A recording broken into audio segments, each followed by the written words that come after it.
Good morning. Scott Luton here with you on this edition of This Week in Business History. Welcome to today's show. On this program, which is part of the Supply Chain Now family of programming, we take a look back at the upcoming week, and then we share some of the most relevant events and milestones from years past.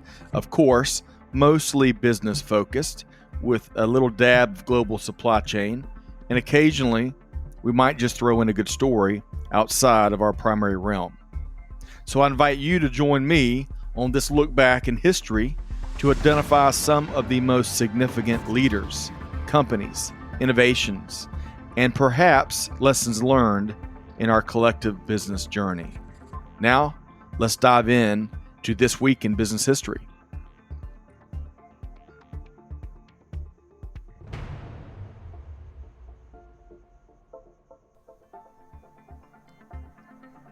Hello and thanks for joining us. My name is Scott Luton, and today we are focused on the week of July 20th. And one historic event would take place this week, 51 years ago, that would impact business and the world for decades to come. The Apollo 11 mission. And everyone knows the story of the moon landing, but have you uncovered the legacy, especially from a business standpoint, of what many folks call the human race's greatest achievement of the 20th century? That's what we'll focus on today on This Week in Business History, powered by our team here at Supply Chain Now. On July 20th, 1969, the Apollo lunar module Eagle landed on the moon. But the stage was set about 7 years earlier. U.S. President John F. Kennedy was speaking to over 40,000 people at Rice University on September 12, 1962. When Kennedy had been sworn into office, many Americans had a sense that the country was behind in the space race. The Soviet Union had successfully launched the first artificial satellite a few years earlier, Sputnik 1, which largely shaped Americans' views. In fact, prior to the 1962 address, President Kennedy had challenged Congress in May 1961 that the United States should commit to, quote, landing a man on the moon and returning him safely to the earth, end quote. But that address didn't really move the needle much, both in D.C. and across the country. But on that warm, late summer day at Rice University, President Kennedy was able to indeed rally folks to see the vision he saw. In a speech that is still quoted often today, the president said, quote, "We choose to go to the moon in this decade and do the other things not because they are easy, but because they are hard. Because that goal will serve to organize and measure the best of our energies and skills. Because that challenge is one that we're willing to accept, one we are unwilling to postpone, and one we intend to win, and the others too," end quote. There was also another big reason JFK was at Rice University that day.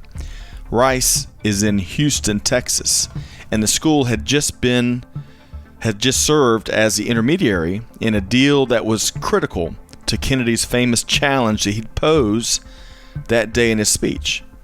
In order for NASA to have the resources to land on the moon, they would need a world-class facility, perhaps a plethora of world-class facilities. Thus, the humble oil company donated the land to form the Manned Spacecraft Center, which would later be called, of course, the Johnson Space Center in Houston. This massive site would become part of one of the key components of the legacy of the Apollo program. Some say a space industrial complex. Big money, big corporations, lots of jobs, lots of bureaucracy. More on that in a moment. The Kennedy address at Rice University was one of the moments that continued to help gain momentum for a mission to the moon. John F. Kennedy's assassination in Dallas in 1963 would also prove to be a major catalyst for the Johnson and Nixon administrations to fulfill the bold vision of a moon landing before the end of the 60s. And on July 20th, Apollo 11 astronauts Neil Armstrong and Buzz Aldrin would land on the moon, while astronaut Michael Collins remained back in the command module Columbia. In fact, Michael Collins spent a full day in solitary confinement as Armstrong and Aldrin made history on the lunar surface. On every orbit of the moon, Collins would lose radio contact with mission control and really civilization for 48 minutes. I wonder if we all might benefit from this practice of the ultimate approach to unplugging from it all. A few hours after they landed on July 21st, 1969, of course, Neil Armstrong would be the first human to step foot on the moon.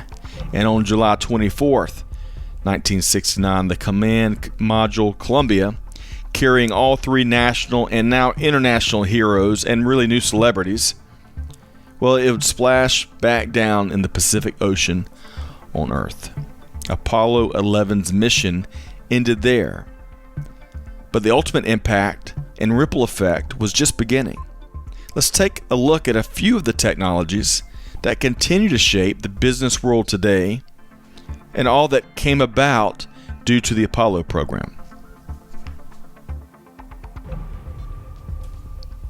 It takes an entire department at NASA to track and catalog all of the innovations and technologies that the space program has contributed over the years.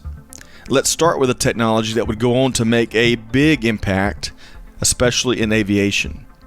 Did you know that the first pure electronic fly-by-wire aircraft was the Apollo Lunar Landing Research Vehicle, which first flew in 1968. Its nickname was the Flying Bedstead. Way back when the Apollo program started, every plane in the air was essentially controlled mechanically. This meant cables and rods had connected the pilot's instruments to the aircraft's control surfaces. So the pilot would pull a stick or push a pedal, and that would cause the wing flap or the rudder to move in the right direction, all mechanically and or with hydraulics. But that wouldn't cut it for landing on the moon. Check out this quote from Don Iles, a computer scientist that was part of the Apollo program. Quote, "The job of flying a spacecraft is too mathematical for a human to do it by the seat of their pants, so there really is a necessity to have a computer." End quote.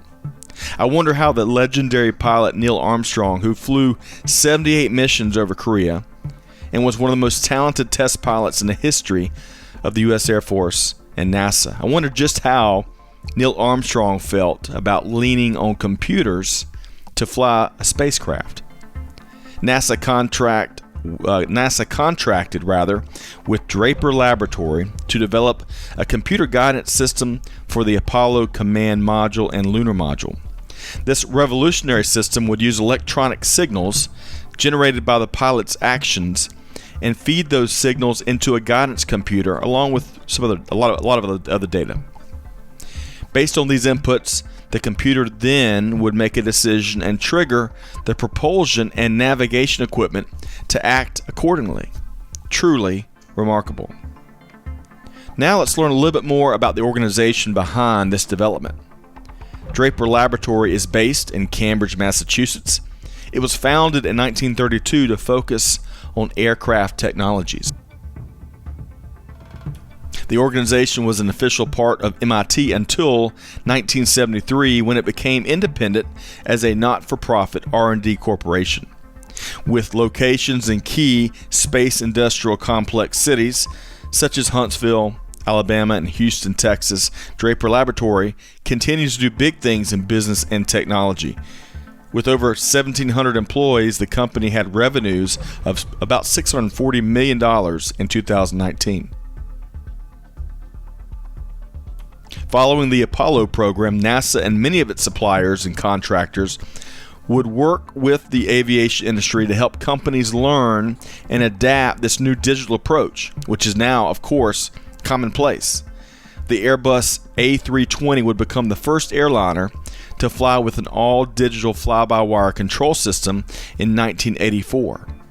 In fact, you'll find digital fly-by-wire technology in other surprising places, such as cruise control and anti-lock braking systems on your automobile. A second big innovation that stems from the Apollo program: integrated circuits. Now, it's important to note that NASA and the Apollo program didn't invent the integrated circuit, aka the microchip. However, it's also important to understand that there wasn't a huge market in the 1960s for this new technology component. In fact, there was a fierce debate at NASA about whether the Apollo program would utilize the new integrated circuits provided by MIT Instrumentation Lab. By the way, that would later become Draper Laboratory. Or would they stick with IBM and a circuit called the unit logic device? The new integrated circuit would win, and the Apollo program would need a lot of these new microchips. In fact, the computing demands for the program hardware was so great that NASA was using about 2/3 of the world's supply of integrated circuits, at the height, of course, of the manufacturing of the Apollo program equipment. Now, the integrated circuit-driven Apollo guidance computer never missed a beat and worked just about flawlessly. And that went a long way to assure global business that the microchip works and it's reliable. And just like that, the integrated circuit began to take root. Of course, now it serves as a critical core that powers just about all of our tech devices we use in 2020. And here's one other more interesting innovation that I bet you didn't know came from the Apollo program. So we're all familiar perhaps with the powerful Saturn V rocket, an iconic component of the Apollo program. Consider this: it went from concept to flight in 6 years. The Saturn V was 360 feet tall and remains the most powerful rocket ever built, even though it hasn't flown since 1973. It weighed a massive 6.5 million pounds when fully fueled and on the pad. As you might expect, a sound and sturdy infrastructure was paramount for operating the Saturn V. This included massive arms to stabilize the vehicle and incredibly durable launch pad that could absorb all of that powerful thrust of the world's largest rocket engines. NASA would need state-of-the-art dampers and shock absorbers to ensure safe and successful launches of the Saturn V. A lot of the research and technology in this area was applied later to safely operating the world's largest rocket. And that same technology is being applied to help companies, organizations, and others mitigate the risk posed by earthquakes around the world. That's right, variations of this same NASA space program technology has been applied for decades to buildings and bridges and the like, helping to reinforce their foundation and resilience, especially in quake-prone areas. So digital fly-by-wire, integrated circuits, damper technology, all just a small part of the Apollo program legacy. Food safety advancements, battery innovations, fireproofing technology, tires. Yeah, I mean, the lunar rover really drove tire technology, to new heights. And that's still just scratching the surface in terms of business impact that NASA and its army of experts have had on our world in the last 75 years or so. But know this, expect a lot more to come via current NASA programs, such as the Space Launch System, that's expecting to power humans to asteroids, the moon again, and perhaps even Mars. Landsat 9, which builds on a successful and critical legacy of satellites. The James Webb Space Telescope, which will be the largest, most powerful, and complex space telescope ever built. Watch out, Hubble. Those three and many other active projects keep the NASA and greater space community on the move, or as some would call it, the space industrial complex. The Apollo program came to a close in 1972. It cost over $24 billion. Adjusted for inflation, that's somewhere in the neighborhood of $170 billion today. NASA managed 500 contractors, several prime contractors, and over 200 subcontractors. The bureaucratic system and infrastructure can still be seen today. Last week on This Week in Business History, we dove into Boeing's birth, an iconic global brand despite recent challenges. Boeing, North American Aviation, and Douglas Aircraft Company would be the biggest contributors and contractors that developed the Saturn V rocket. Since that time, Boeing has acquired both of those companies, North American Aviation and Douglas Aircraft Company. Boeing was a big supplier for the Space Shuttle and the International Space Station. And now Boeing is the prime contractor for one of NASA's big current projects, the one we mentioned a minute ago, the Space Launch System. But some question these massive contracts and whether they push NASA forward or they have the organization clinging to the past. Some point to longtime contractors like Boeing, Lockheed Martin, Aerojet, Rocketdyne, and others, along with the long-established NASA sites like Marshall Space Flight Center in Alabama, the Stennis Space Center in Mississippi, and of course, Johnson Space Center in Houston. And the question that comes to mind is this: is the same infrastructure that built the Apollo program still a good fit for NASA's needs in 2020? Lori Garver formerly served as Deputy Administrator of NASA under the Obama administration. She was quoted by The Verge in 2019 saying, quote, "We have been building to the infrastructure and centers versus building a program that is responsive to the needs of the country in current times. Because we had those centers and we had to use them, and same with the people. It's almost impossible to imagine what you would do differently without that, but you wouldn't recreate them," end quote. Others have found NASA's management approach to be flawed. A year-long GAO assessment in May 2018 stated, quote, "The cost and schedule performance of NASA's portfolio of major projects has deteriorated, but the extent of cost performance deterioration is unknown." The GAO pointed to the lack of cost estimates as one of those chief reasons behind their finding. Former NASA team member Mark Sarangelo was quoted as stating, quote, "People look at the technology as the only piece of the puzzle, but oftentimes it's the way you manage the technology. It's the way you manage the contracting. It's how you set up the program. Those things need to be innovative as well," end quote. In a break from tradition, NASA's partnership with the private company SpaceX to send astronauts into space could be a sign of things to come. Or is it just a minor blip in the history of a government agency that remains inextricably chained to the suppliers and partnerships of decades past? Only time shall tell. But what is for certain is this: the extraordinary Apollo program made a mark bigger than many would have expected. Doubted by most when it launched in those hot July days in 1969 when the world was glued to televisions and radios, NASA delivered.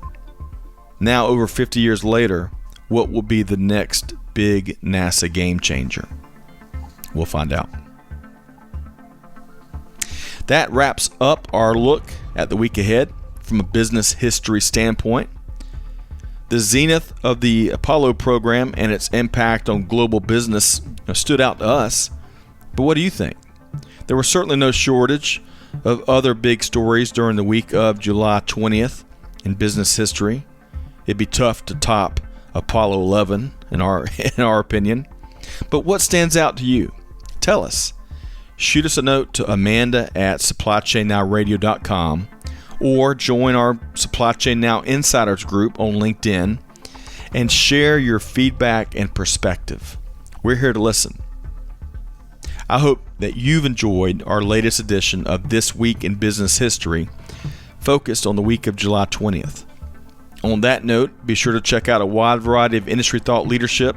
You can find that at supplychainnowradio.com. Find us and subscribe wherever you get your podcast from. On behalf of the entire team here at This Week in Business History and Supply Chain Now, this is Scott Luton wishing all of our listeners nothing but the best. Hey, do good, give forward, and be the change that's needed. And on that note, we'll see you next time. Thanks, everybody.